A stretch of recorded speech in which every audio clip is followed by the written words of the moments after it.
Hey guys, welcome to Digit.in, and today we're going to be talking about not one but two very interesting laptops. This is the Acer Swift 3X and here is the Acer Aspire 5. Two very different price points but both powered by Intel's 11th generation Tiger Lake CPUs, but also got Intel Xe graphics on board. That's been talk of the town for a while. So before we get into the real meat of this review, make sure to hit the subscribe button and also hit the bell icon so that you don't miss any future updates from us. With that out of the way, let's begin. Now, first let's go over the specs of the machines that we've got in for review. The Acer Swift 3X is powered by the Intel Core i7-1165G7 CPU along with Intel Iris Xe Max discrete graphics. The Acer Aspire 5, on the other hand, comes with the Intel Core i7-1135G7 and only integrated Iris Xe graphics. So the difference is Xe versus Xe Max. We'll discuss that a little later in the performance section. Other than that, all of the specs of both the machines are on the screen, and it's very clear that the Aspire 5 is a lower spec machine in comparison to the Swift 3X. The idea of this review is to give you a good overview of how both the i5 and the i7 machines would perform in day-to-day tasks. So with that, let's straight up jump into the performance.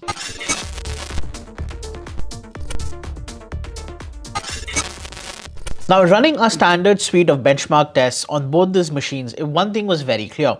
The Swift 3X came out right on top, beating even the Mi Notebook 14 Horizon Edition, which comes with a discrete NVIDIA MX350 GPU. So the Swift 3X pulls ahead in all CPU and GPU based benchmarks and tests, making it the winner for this year's 01 award as well. Now, you may think that because of the Xe Max graphics, maybe this machine can game as well because, well, the Mi Notebook 14 with the MX350 could. Unfortunately, that is not the case. Xe Max is not necessarily a gaming GPU for two reasons. One, Intel doesn't market it that way, and two, there's only 1 GB of dedicated VRAM on this Xe Max unit. Now we're going to play Doom Eternal and Gears 5 on both these machines at 1080p low settings and 720p medium settings to figure out exactly what kind of frame rates we get. Now, we concluded that both these games run at barely about 28 to 30 FPS, just about managing playable frame rates but not really giving a very enjoyable experience. Intel says that Xe Max is actually designed more for content creators and people who are into tasks that require machine learning and such. With a technology called Deep Link, applications like OBS, Gigapixel AI by Topaz Labs, and even Gamecaster can speed up the encoding process of the final file and give you a better result with lower loads on the CPU. This is achieved by combining both the Xe Max and the onboard Xe graphics to deliver the final output. Now, the Aspire 5, on the other hand, only comes with the onboard Iris Xe graphics, so there is no discrete GPU on here. But overall, this only drops its 3D scores and not the CPU scores, at least not considerably. When it comes to day-to-day usage, whether if you're a college student, the Aspire 5 would make a lot of sense because one, it's priced fairly competitively, and two, it can actually handle over 24 tabs in either Chrome or Firefox, can multitask like a beast, and also give you fairly good battery life, which we'll talk about in the battery section. Overall, it's a very reliable daily driver as long as you're not looking to use it as a mainstay for photo or video editing. This machine will not be capable of 4K edits at all. The Swift 3X, on the other hand, can do everything the Aspire 5 can, a little bit more, but does so because in a chassis that is much thinner and lighter compared to the Aspire 5. Now, with the performance section out of the way, let's talk about the built-in design.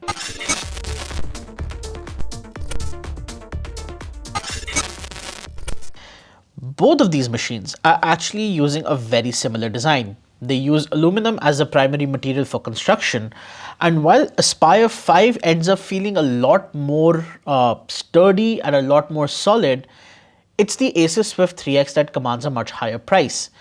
Interestingly, there is a lot of flex on both of these lids. You can push quite a significant amount of these lids inwards, and that is actually to cushion the actual display against impact. So traditionally, we've always seen that flex in the lid was bad, but in this case, it's designed to offer impact resistance, at least some level of impact resistance. Other than that, the keyboard island has very little play. The back has some flex as well, but for a laptop that costs 54,999, that's the Aspire 5, that's more or less forgiven.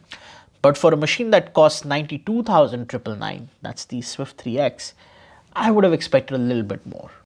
Next, let's discuss the keyboard, the trackpad, and of course the I/O.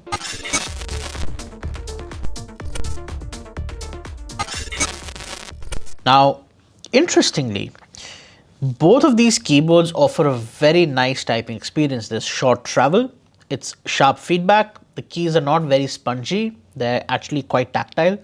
And overall, the typing experience is very reassuring because no matter which of the corners you strike the key on, the keystroke will register. So you don't have any kind of play there. The trackpad works very well as well, works with gestures, it works very nicely. The smooth texture on both of these trackpads is really nice to the touch. The clicks on the Swift 3X are a little bit on the firmer side, whereas on the Aspire 5 they're a lot more spongier. So that doesn't really inspire a lot of confidence with respect to longevity, although we'll have to wait and watch, I guess. Last but not the least, we have the ports on both of these laptops. The Swift 3X features two USB 3.0 ports along with HDMI, whereas the Aspire 5, thanks to its bigger chassis being a 15-inch laptop, has three USB 3 ports along with HDMI, Ethernet port. The only other major difference between these two laptops when it comes to trackpad, keyboard, I/O and all of this is the fact that the Swift 3X comes with a fingerprint reader built in, whereas the Aspire 5 does not. Neither does it have Windows Hello due to the lack of IR camera sensors on top.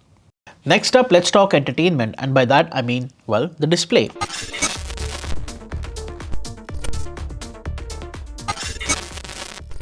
The Swift 3X is a 14-inch laptop, whereas the Aspire 5 15.6. Both of these displays are IPS panels, but interestingly, they both look wildly different right out of the box. The Swift 3X has a more bluish tone to it, whereas the Aspire 5 has more of a yellowish one. I'm inclined to say that the Aspire 5 has a more neutral tone, but don't take my word for it. We pulled out our color calibration tools and got to testing both of these machines. Right out of the box, they both have horrible color reproduction. Their white points are completely off and the color calibration is totally off. However, post calibration, both of these displays show a delta E of less than 3, which is good for color reproduction, and also get calibrated to white points of D6500 effortlessly. So yes, you could use these machines to edit photos or even do color sensitive work, although I'm not really sure how well the hardware, CPU, GPU hardware would support that. But when it comes to watching movies, well, because of this gorgeous panel, you're able to enjoy your movies in great detail. When it comes to the Swift 3X, while the screen is smaller, it makes up for it with bigger sound thanks to DTS-X on board. So you have better sound coming from the Swift 3X in comparison to the Aspire 5. But at the same time, sound from both of these machines is just about average.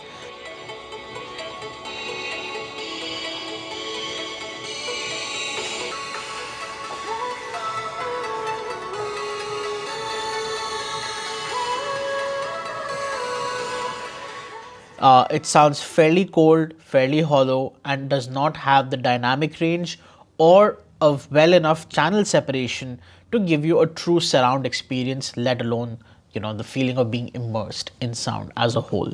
So there is that. As entertainment devices, if you wanted to watch a movie on this sitting in your room, I would not recommend watching an action film on it because everything's going to start getting muddled together, explosions, dialogue, action sequences. But if you watch sitcoms, if you watch more of, you know, lighter genres of movies, you could definitely do so.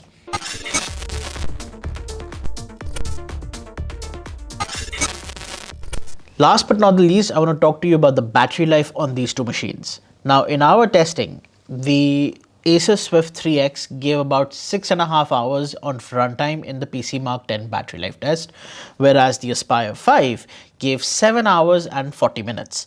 Now, of course, the Aspire 5 being a slightly underpowered machine, having lesser amount of RAM, All of that contributes to the power saving aspect.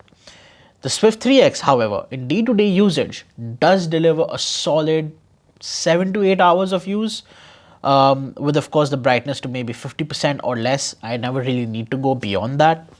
Whereas the Acer Aspire 5 delivers a good 8 to 9 hours. This does end up delivering better battery life in comparison to the Swift 3X, surprisingly, despite the larger display. So if you're a college student, or if you're somebody who lives in an area which has frequent power cuts, I guess, the Aspire 5 could be a better choice just by virtue of the better battery life.